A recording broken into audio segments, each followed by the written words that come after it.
Hello students, स्वागत है आप सभी का अपने subject railway bridge and tunnel में, जिसके बारे में हम पहले ही ऑलरेडी पढ़ चुके हैं। इससे पहले हमारे कुछ लेक्चर हो चुके हैं जिसमें हमने अपने रेलवे के बारे में पढ़ा था।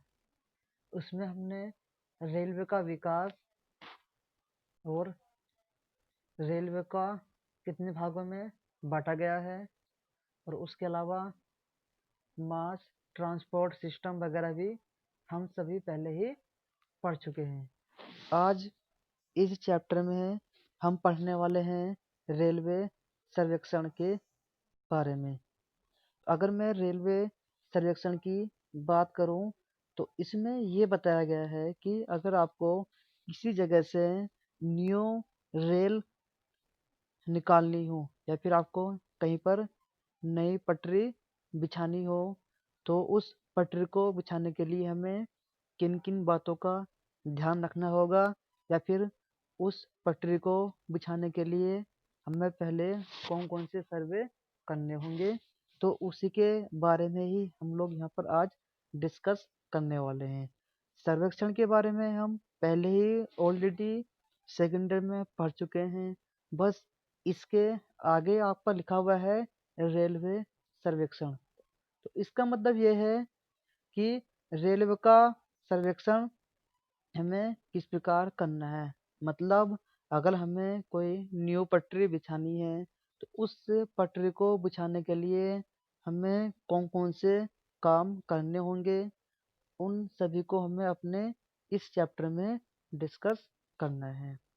तो अगर मैं बात करूं इसके इंट्रोडक्शन के बारे में तो इसमें आपका ये बताया गया है कि अगर हमें न्यू लाइन बिछानी हो या फिर हमें न्यू पटरी बिछानी हो तो उसके लिए हमें किन किन बातों का ध्यान रखना होगा। जैसे यहाँ पर लिखा हुआ है कि अगर आपको कोई आपातकाल की स्थिति हो या फिर सेना को एक बिंदु से दूसरी बिंदु तक ले जाना हो या फिर हमारे पास कोई दो व्यापारिक स्थान है जहाँ पर हमें उन्हें आपस में जोड़ना हो या फिर हमारा कोई एक बंदरगाह ऐसा है जो हमारे देश के केंद्रीय भाग या फिर देश के आंतरिक भाग से जुड़ा हुआ नहीं है या फिर उसके अलावा हमारे पास कोई एक लाइन काफ़ी बड़ी है लेकिन उसको छोटा करना पॉसिबल नहीं है, तो इस प्रकार के सभी कामों के लिए हम न्यू पटरी बिछाते हैं या फिर न्यू रेल बिछाते हैं। तो उसके लिए ही हमें रेलवे का सर्वेक्षण करना ज़रूरी हो जाता है। अब इसमें जो आगे हम लोग पढ़ने वाले हैं कि वो कौन कौन से कारक हैं जो हमें प्रभावित करेंगे सर्वेक्षण करने में। तो अगर मैं उन कारक की बात करूं तो हम उसके बारे में ही पढ़ते हैं। तो इसमें जो आपके कारक हैं वो 3 प्रकार के हैं जिनका हमें ध्यान रखना है, क्योंकि आपके ये वही कारक हैं जो हमारे सर्वेक्षण में बाधा डालेंगे। जैसे अगर मैं पहले कारक की बात करूं तो वो आपका हो जाएगा लागत। देखो इसका मतलब ये है कि हमें अगर अपनी रेल लाइन बिछानी है या फिर आपको हमें अपनी पटरी बिछानी है तो हमें परियोजना या फिर प्रोजेक्ट ऐसा रखना है जिसमें उन्हें बिछाने की लागत कम से कम हो। मतलब हमें ऐसे ऐसे काम करने हैं इसमें जिससे हमारी लागत कम आए। नंबर 2 की अगर मैं बात करूं तो वो आपका हो जाएगा सुरक्षा, यानी कि सेफ्टी। देखो अगर हम किसी नई पटरी के बिछाने की बात कर रहे हैं तो हमें पटरी ऐसी जगह बिछानी है जिससे उसमें बैठे हुए यात्री को कंप्लीट सुरक्षा या फिर कंप्लीट सेफ्टी मिले। मतलब हमें उन पटरियों को बिछाने के लिए एक ऐसा मार्ग चूज करना है या ऐसे मार्ग का चुनाव करना है जिस पर हमारे ट्रेन की ट्रेन में या ट्रेन की वजह से या फिर ट्रेन में दुर्घटना या फिर एक्सीडेंट ना हो या फिर कम से कम हो। नंबर 3 हमें ध्यान रखना है गति और स्पीड का। हमें अपनी पटरी के लिए एक ऐसे रास्ते का चुनाव करना है जिस पर गाड़ियों की स्पीड अगर अधिक भी हो जाए तो वो आपकी सुविधाजनक होनी चाहिए। मतलब अगर स्पीड मेरी तेज हो जाए तो क्या हो, जो हमारी ट्रेन है उसमें कोई भी परेशानी नहीं होनी चाहिए या फिर हमारी पटरी को भी कोई दिक्कत ना हो। अब इसमें जो हम लोग आगे पढ़ने वाले हैं उसमें ये है कि अगर हमें अपना रेल के लिए सर्वेक्षण करना है तो उसमें हमारे कितने चरण होंगे और हम अपने काम को कैसे कैसे स्टार्ट करना है। तो इसमें जो आपका पहला पॉइंट आएगा वो हमारा आता है नई रेलवे लाइन निर्माण की मान्यता। इनके बारे में जो है हम बारीकी के साथ पढ़ते हैं, क्योंकि जब तक नहीं पढ़ेंगे हमें समझ में नहीं आएगा कि हम लोग क्या पढ़ने वाले हैं। तो देखो, उसी के बारे में हम लोग यहाँ पर पढ़ने वाले हैं। तो जो हमारा पहला चरण है हमारे रेलवे सर्वेक्षण का, ठीक है, अगर मैं उसकी बात करूँ तो वो आपका यहाँ पर है कि नई रेलवे लाइन निर्माण की मान्यता। इसका मतलब ये है कि अगर आपको कहीं पर नई रेल लाइन बिछानी है तो उसके लिए हमें किन किन बिंदुओं या फिर किन किन चीज़ों का हमें ध्यान रखना है। क्योंकि जब तक हम कुछ चीज़ों का ध्यान नहीं रखेंगे तो आप कहीं पर भी एक नई रेल लाइन नहीं बिछा सकते हो। सबसे पहले जिस क्षेत्र में हम लोग अपनी लाइन बिछाने वाले हैं, पहले देखते हैं कि उस क्षेत्र की जनसंख्या कितनी है या फिर उस क्षेत्र में रहने वाले लोगों की कुल संख्या कितनी है, जिससे उन लोगों को फ़ायदा होने वाला है। नंबर 2 की अगर मैं बात करूँ तो उसमें ये देखा गया है कि जिस जगह से आप अपनी रेलवे लाइन को गुजारने वाले हो उस जगह से हमारे रेलवे बोर्ड या फिर रेलवे डिपार्टमेंट को कितना फ़ायदा होने वाला है, ये आपको हो जाएगा इसका सेकंड पॉइंट। उसके अलावा जिस जगह से आपको अपनी रेलवे लाइन गुजारनी है वहाँ पर ध्यान रखना है कि हमारे रेलवे लाइन के बीच में कितने पुल, पुलियाँ या सुरंगें आदि वगैरह बीच में पड़ेंगे, हमें उनका भी ध्यान रखना है। क्योंकि हमें कोशिश करना है कि हम अपनी रेलवे लाइन को इन चीज़ों से थोड़ा बचाकर रखें।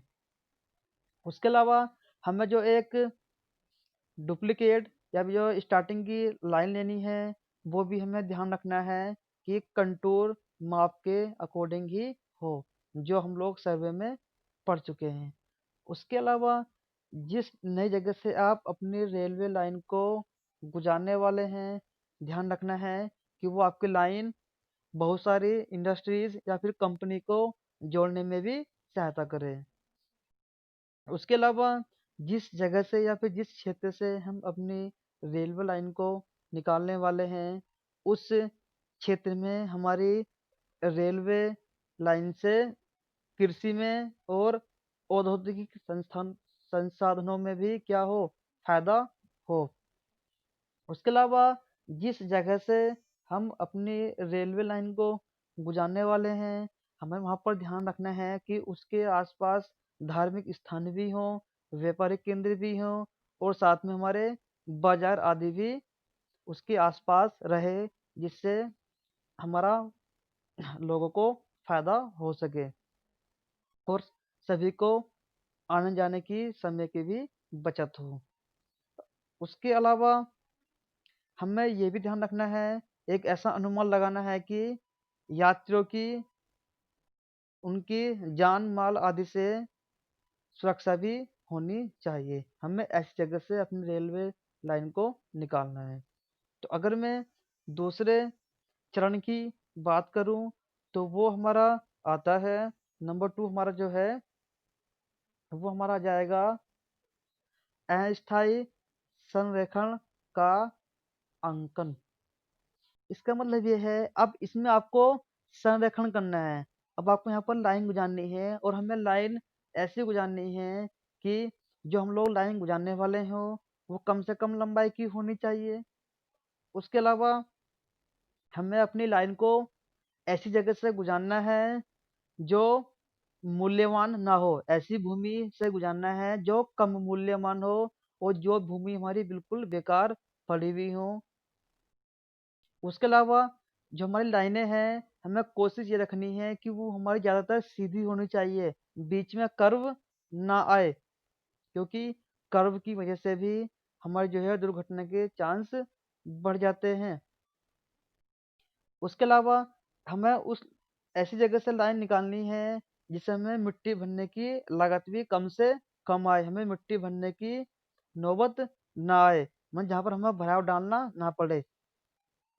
उसके अलावा हमें लाइन ऐसी जगह से गुजारनी है जहाँ पर आपके रास्ते में बीचों बीच धार्मिक स्थल, मंदिर, चर्च या फिर मस्जिदें आदि ना हो।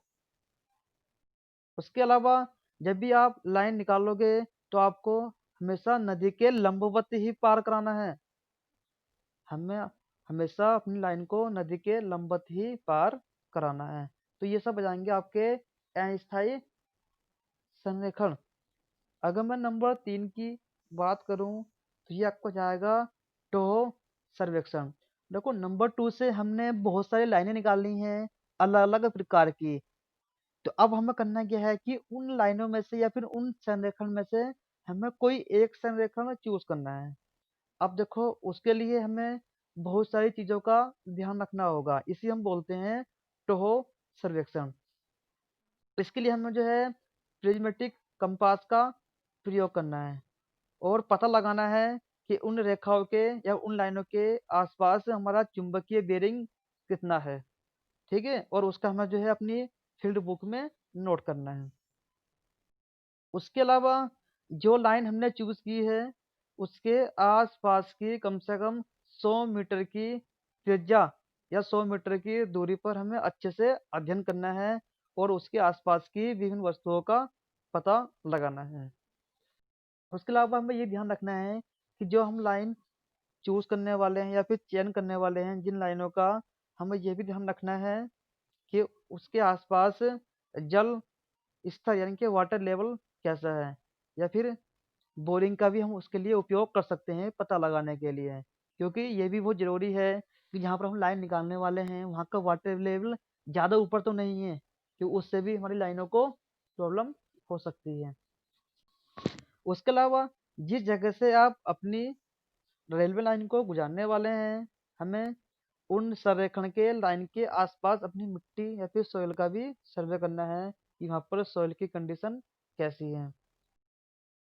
जहाँ से आपने अपनी संरेखण लाइन गुजारी है या फिर पास करी है उसके बीच में हमारे कितनी पुलियाँ, कितने पुल आदि पड़े, हमें उसका ध्यान रखना है और उनकी संख्या भी हमें नोट करनी है। उसके अलावा हमारे जो है लाइन के साथ साथ नदी, नाले, क्रॉसिंग पॉइंट, रोड वगैरह भी हमें नोट कर लेने हैं कि कहाँ कहाँ पर हमारे नदी नाले पड़ेंगे और कहाँ पर हमारी क्रॉसिंग रोड आएगी। सबसे जो जरूरी बात है वो हमारा ये है कि जो आप लाइन आपने निकाली है, हमें ऐसी लाइन का चूज करना है जिसमें जो हमारा वक्र या फिर कर्व कम से कम आए। जो हमारी लाइन है वो ध्यान रखना है कि सीधी हो, उसमें वक्र या फिर कर्व कम आए। जो हमारा अगला सर्वेक्षण है वो हमारा है अच्छे सर्वेक्षण का चयन। अब इसमें ये ध्यान रखना है, इसमें हमें ये ध्यान ये रखना है कि एक अच्छे सर्वेक्षण के लिए हमें किन किन चीज़ों का अपने माइंड में सेट करना है एक नई लाइन को बिछाने के लिए। तो इसमें लिखा हुआ है कि एक अच्छा संरेखण जो हमने लाइन चूज करी है वो ऐसी हो जो छोटी भी हो और हमारे लिए फायदेमंद भी हो। उसके अलावा एक अच्छा संरक्षण अगर आपने अगर ऐसी लाइन एक पास कर दी है, ठीक है, जिससे बहुत ज़्यादा लोगों को फायदा हो रहा हो, जिससे अधिक से अधिक संख्या में लोग जुड़ सकते हैं, वो आपके बाजार के थ्रू जुड़ जाएं या फिर आपके वो औद्योगिक इंडस्ट्री की वजह से जुड़ जाएं, मतलब है उससे ज़्यादा राजस्व धन की प्राप्ति होनी चाहिए सरकार को। उसके अलावा एक लाइन से कम ब्रिज और पुल की संख्या होनी चाहिए, क्योंकि जितने पुल और ब्रिज आपके बीच में आएंगे आपकी कॉस्ट उतनी ही ज़्यादा आएगी। उसके अलावा जिस जगह से आपने अपनी लाइन निकाली है उस जगह पर मिट्टी का भराव व खुदाई भी कम से कम हो, क्योंकि इससे भी हमारी कॉस्ट कम बढ़ती हो सकती है। सबसे जो अगला पॉइंट मेरा 5 है इसमें, वो आपका है ऊर्ध्वाधर वक्र वाले संरेखण को समाप्त किया जाना चाहिए। जहां आपको लगे कि जो आपका कर्व है वो आपका हो रहा है ऊर्ध्वाधर वर्टिकल, तो उसमें आपको कम से कम होना चाहिए, मतलब ऊर्ध्वाधर का वो आपका बीच में नहीं आना चाहिए। हमें अपनी लाइन ऐसी जगह से गुजारनी है जहाँ पर हमारे क्षेत्र भीड़ भाड़ वाले हों, जिससे लोगों का आने जाने में भी आसानी हो, और उसके आसपास स्टेशन यार्ड या फिर रेलवे स्टेशन की भी आसानी से उपलब्धता हो सके। अच्छा, जो लाइन हमने चूज करी है उसके लिए हमें ये भी ध्यान रखना है कि इसमें पूरी लागत कितनी आएगी, उसका भी एक अच्छी तरह से अनुमान हो जाना चाहिए। जब ये सब चीजें हम अपने जो है नोट कर लेंगे, फिर हमें करना है पहला काम, प्राथमिक या प्रारंभिक सर्वेक्षण। देखो इसमें करना क्या है, इसमें हमें ध्यान रखना है कि जो हमने संरेखण या फिर लाइन चूज करी थी उसके आसपास हमारा बेंचमार्क कहाँ पर आएंगे, जिसके लिए हम लेवलिंग का प्रयोग करेंगे। और जहाँ पर हमारे बेंचमार्क आएंगे हम उस पर एक एक पिलर गाड़ दिए जाते हैं।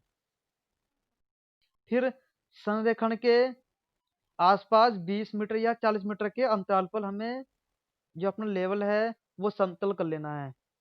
इसके लिए हमें लॉन्गिट्यूडनल लेवलिंग करनी पड़ती है। फिर प्रत्येक 100 मीटर के अंतराल पर क्रॉस लेवलिंग भी की जाती है, जो हमारा लेवल है वो लाइन का वो प्लेन है या नहीं है। उसके लिए हमें जो है ध्यान रखना है कि जो हमारी लाइन है उसके आसपास मैग्नेटिक इफेक्ट कितना है और मैग्नेटिक बेयरिंग हमारी कितनी आ रही है, जिसके लिए हमें कंपास का प्रयोग करते हैं।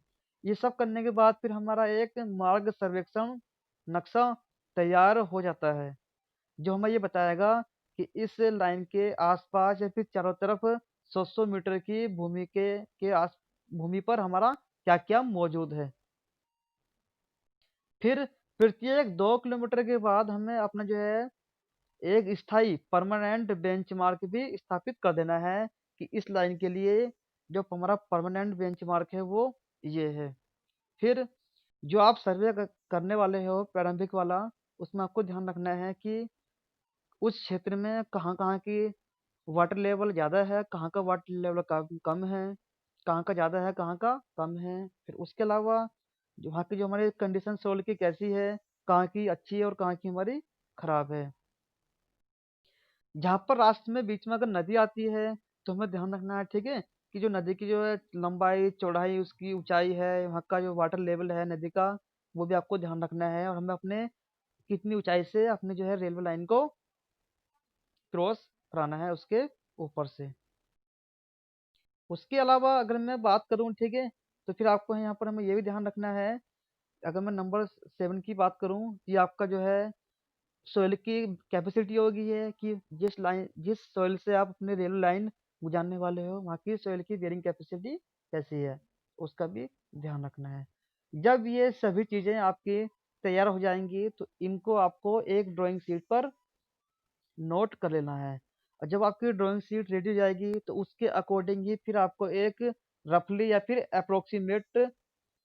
अप्रोक्सीमेट एस्टिमेट तैयार कर लेना है कि हाँ इस प्रोजेक्ट में या फिर इसमें मेरा कितना खर्चा आने वाला है। लेकिन ध्यान रहे इसमें आपके सभी के सभी पुल पुलियाँ या फिर और भी क्रॉसिंग वगैरह सभी आपके आ जाने चाहिए इस पूरे ही एस्टिमेट में। जब हमारा ये सब कुछ सर्वे हो जाएगा तो फिर लास्ट में हम लोग करते हैं एक अंतिम सर्वेक्षण। इसके बाद भी फिर हम लोग एक अंतिम सर्वेक्षण करते हैं, क्योंकि जो हम लास्ट वाला करते हैं वो हमारा पहले के मुकाबले और अच्छा और किफ़ायती होना चाहिए। क्योंकि अब हमें मंजूरी मिलने वाली है तो मंजूरी मिलने से पहले हमें एक लास्ट या फिर फाइनल सर्वे भी करना होता है, जिसके लिए हमें एक तो लेवल क्रॉसिंग, एक स्टेशन यार्ड वगैरह, ब्रिज के लिए स्थान, अगर कहीं पर कर्व है तो उसकी जो है लाइन कहाँ से आएगी कर्व के लिए, ठीक है। और जो रेलवे लाइन में जो भी हमारे संपत्तियों की ज़मीनें आएँगी, किसानों की ज़मीनें आएँगी, हमें उसके लिए कितना मुआवज़ा देना है, तो ये सब हमें अपने अंतिम सर्वेक्षण में ध्यान रखना है। जब हमारा अंतिम सर्वेक्षण हो जाएगा, तो उसके बाद फिर आपको एक लास्ट में फाइनल सर्वे रिपोर्ट तैयार कर देनी है, ठीक है? जिसमें ये लिखा हुआ होगा कि जो हमारी परियोजना है, ठीक है? उसका नाम क्या है और जो हमारी परियोजना है, ठीक है? वो कहाँ से कहाँ तक के लिए है। फिर उसमें हम लिखेंगे कि जो मैंने ये परियोजना बनाई है, हमें इसकी आवश्यकता क्यों पड़ी और इसके लिए जो हमने लाइनें हैं, संरेखण लाइन, वो कौन-सी चूज़ करी है या चयन करा है और इस लाइन पर हमारे कितने पुल आए, कितनी हमारी पुलियाँ आईं और हमने कितना जगह नदियों पर क्रॉस किया और उसके अलावा इन सब की लंबाई और चौड़ाई हमारी कितनी है। फिर साथ में हमें लगानी है कि इसमें हमारा कितना खर्चा आने वाला है और जो हमारा इसमें मटेरियल यूज़ होंगे, उनका स्पेसिफिकेशन भी हमें दिखाना है, उनकी डिटेल भी हमें यहाँ पर लिखनी है और इस लागत से हमें कितना आगे फ़ायदा होने वाला है। फिर जहाँ पर हमने ये रेल लाइन निकाली है, हमें उसका मानचित्र भी जो है तैयार रखना है। अपने मार्ग का भी जो रास्ता हमारा है, रेलवे लाइन का हमें उसका भी चित्र एक तैयार रखना है। तो ये सब आपको अपने अंतिम सर्वेक्षण रिपोर्ट में दिखाना है। यही आपका जो है सेकंड चैप्टर था, जो हमारा पूरा हो गया है। अगर कोई प्रॉब्लम किसी को आती है, तो मेरे पास कमेंट कर सकते हो। बाकी हम पढ़ेंगे अपने नेक्स्ट लेक्चर में या फिर नेक्स्ट वीडियो में। तब तक के लिए धन्यवाद।